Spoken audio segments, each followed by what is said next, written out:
Ayan, magandang umaga po sa inyong lahat. Last time, naganap tayo ng maleta na gagamitin para sa bakasyon nga namin sa Pilipinas dahil nga malapit na yung bakasyon. So talagang hanap ako ng maleta na okay at mura. Pero wala akong makitang mura talaga rito eh. So punta kami ng Costco, medyo mahal. Tapos parang hindi pa siya ganun katibay. Nagpunta naman din kami last time sa Don Quijote. Medyo pricey rin pala ang mga maleta ron. Medyo mahal din. Naisip ko, mag-try ako sa Amazon. No? Ayun, nakakita ko. Dumating siya kahapon.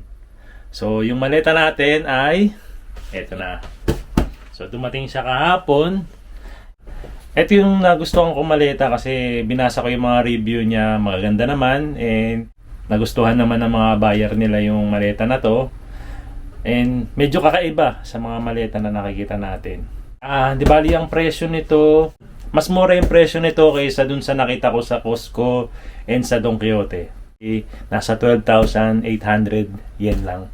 No? Tapos parang maganda siya, maganda. Basta, so tara, buksan na natin. No? Pakita ko sa inyo kung ano yung tsura nito. Ayan. Dapat talaga dalawang maleta bibiling ko pero naisip ko wala naman din kasi kami masyadong bibit-bitin na gamit. Dahil nga, konti lang din naman yung gamit namin.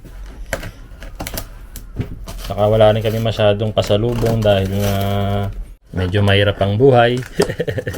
Kaya pasensya na sa mga kaibigan natin, mga kamag-anak na hindi tayo masyadong makakapasalubong dahil nga kailangan natin ding magtipid.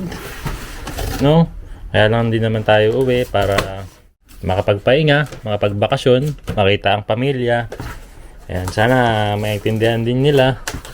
Ayan, tingnan natin yung ating maleta. Medyo kulay puti yung binili kong maleta. Maganda siya. Ayan, maximum size na so. Ito na yung pinakamalaking maleta nila, 92 liters.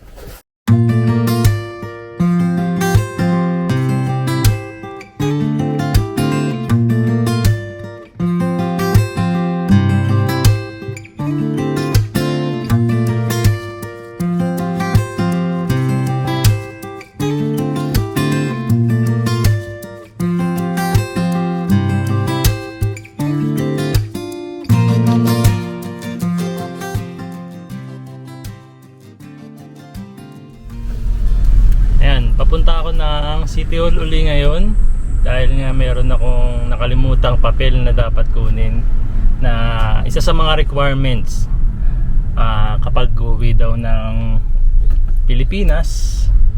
Kaya bago pumunta ng City Hall, magpapagas muna tayo dahil wala nang gas yung sasakyan natin.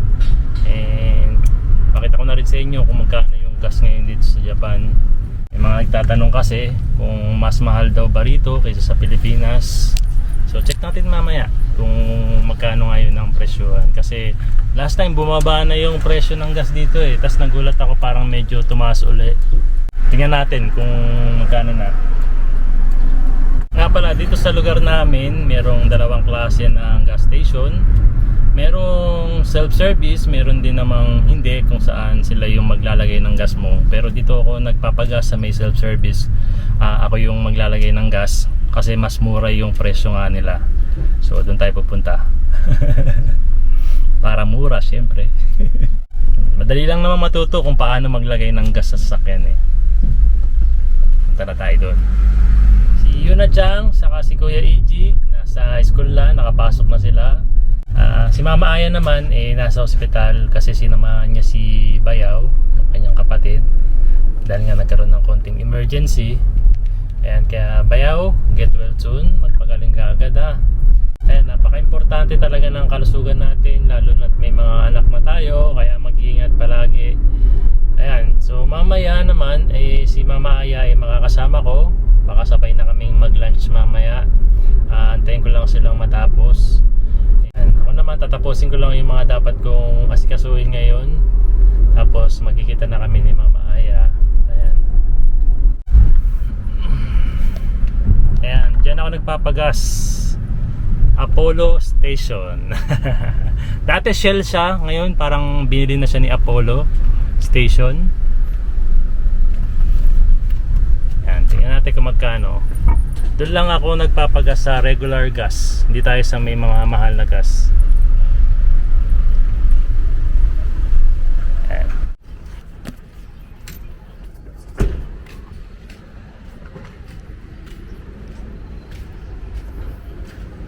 Okay.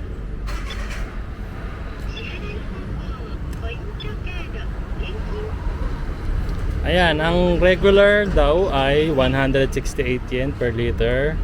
Yung IOCO, yung mas mahal, 179. And yung diesel ay nasa 149 per liter. So ito yung pinapagas ko, yung regular lang. Ayan. So pamanta na natin, ibig sabihin full tank. Ayan, bayad muna tayo. Wala pala akong perang dala, 5,000 yen lang yung dala ko. Usually kasi ang full tank ay 8,000 yen. So 5,000 yen lang tayo, 5,000. Yan lang pala yung pera ko. Resibo. Okay, pagas muna ako.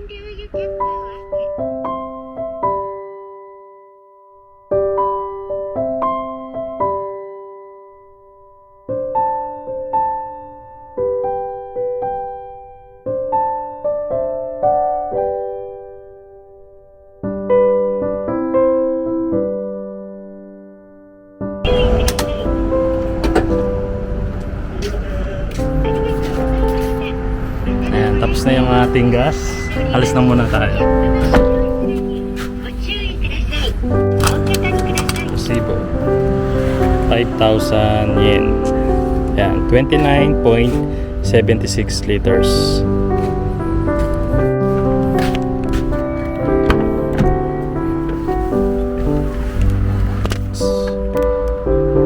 Apollo Station. Tapos meron din silang ano doon, automatic car wash. Diyan tayo nagpapa-car wash minsan. Mamaya na ako magpapa-car wash kasi asikasuhin ko muna yung sa City Hall natin. Dito na ako sa City Hall.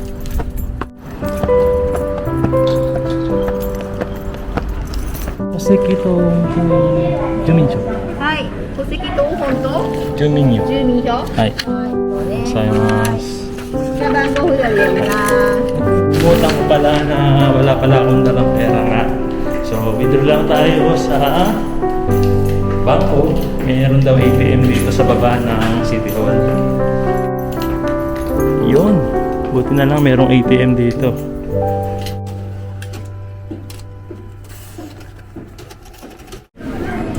Daming tao ngayon dito sa City Hall.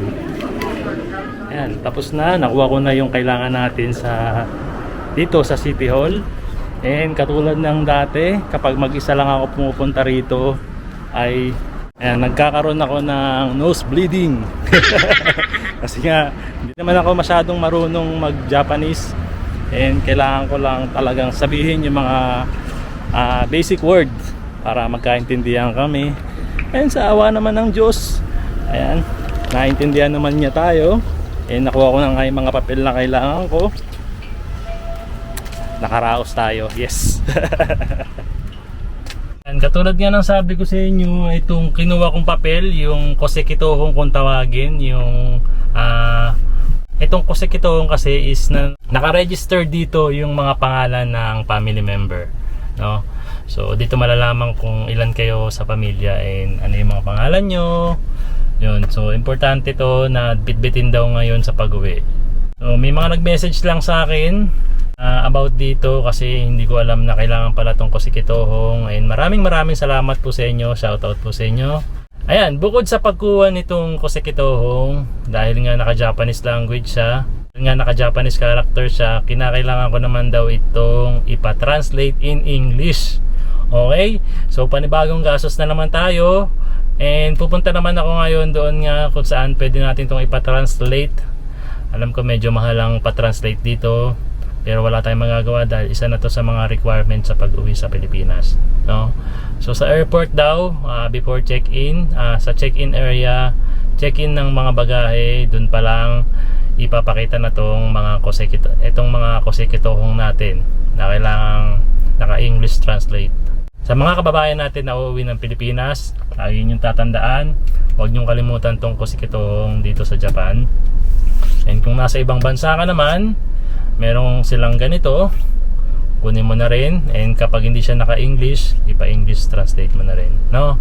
So yun, isa to sa mga requirements pag uuwi ng Pilipinas. Sana nakatulong sa inyo to, and maraming salamat ulit sa mga nag-message sa akin, sa mga nag-comment sa YouTube channel natin at Facebook page natin about dito. Ayan, malaking tulong po sa mga kababayan natin na uuwi ng Pilipinas katulad po namin. Ayan, salamat po. Ayan, kasama ko na ngayon si Mama Aya. Mag-lunch na kami. Mama Aya. Ikaw lang at wala nang iba. Nung maingay sa kanila. Ayan, nandito kami ngayon sa Wobei Sushi. Ayan, kain muna kami.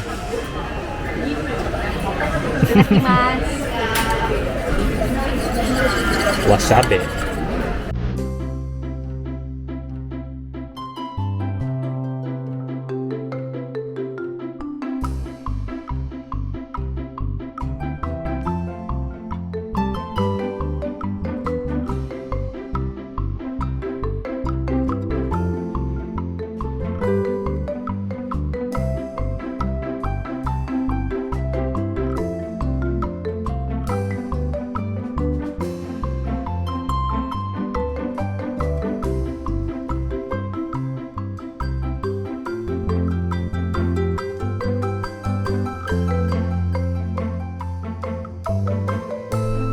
Ayan, nandito na kami ngayon sa OES.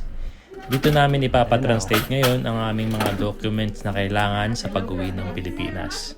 So, ang sabi dito sa office ay 1 week daw bago makuha ang aming mga pinatranslate documents. Ayan, so abang-abang lang kami dahil aabot naman yun bago kami makauwi ng Pilipinas. Ayan, kita-kits tayo sa Pilipinas. あとは大丈夫なので、はいありがとうございます。はい、お願いします。 Onegaishimasu. Arigatou uwi na kayo. Hi, hi. Uuwi na daw tayo. Tingin ko na yun na chunk mo. Ayan, nandito kami ngayon ni Mama Aya sa school ni Yuna kasi oras na ng sundo niya. Nasa loob na si Mama Aya, sinusundo si Yuna Chang. Antayin natin yung paglabas ni Yuna. Ayan na si Yuna. Yes! Morata? Sensei ni. Nande morata? だってさ、もう6時だからもう食べよっかって言ってさ、あと手洗って消毒しよっかって言ったよ。 Na-late si Mama. 6時過ぎちゃったからね。 Papa, umiyagi arimasu yo. ご飯食べてから。ありがとどれにする？う。じゃあパパこれあげる。 Sure, ato din eh, go ang watara ne. パパ開けてくだ赤ちゃんさい。。Ay, Thank you。じゃあ今食べても美味しいよ。 ay, arigato. いえ。あ、何これ？ピンが。 Nandito na kami sa bahay. Ito na si Yuna Chang, saka si Kuya Eiji. Ayan, so yung dinner namin ngayon ay... Ay, ano pala? Nandito na rin ako. Mama Aya, nandito na rin pala. Ayun, so yung dinner namin ngayon ay yakiniku dito sa bahay. Ayan, In Korea, in Korea, sangyup. samyupsal. Ayan, so yun. Pag sa Tagalog, ihaw-ihaw. Iyaw-iyaw. Ayun. Sashiburi ne, kuya. Sashiburi. No, tagal nating hindi nakakain ng yakiniku. Opo. Ah. Yun na siyang wa. Sashiburi! Sashiburi! Meron kaming sausage. Ito, beef. Tapos may mushroom lang kami, saka まだ熱いよ。 bell pepper. パパ、シソーピース。 Scissor. ヒットする。Hi. だって美味しいから。パパ、 Ayan, si Kuya Eiji. Una na po yung Nauna na kumain. Nagugutom na daw siya. sado. Ayusin mo yung ano mo. いらないこれソース。 Kain ka ng bell pepper, kuya, ha? Saka mushroom. これだ、これ、ゆなちゃんの。 Yun na siyang beef yakiniku.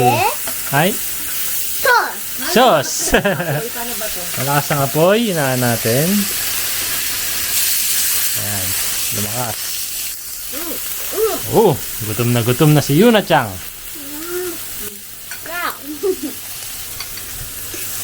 何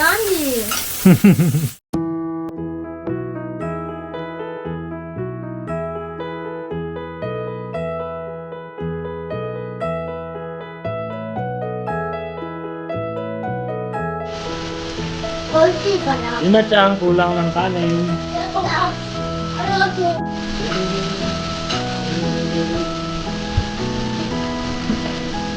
Bye!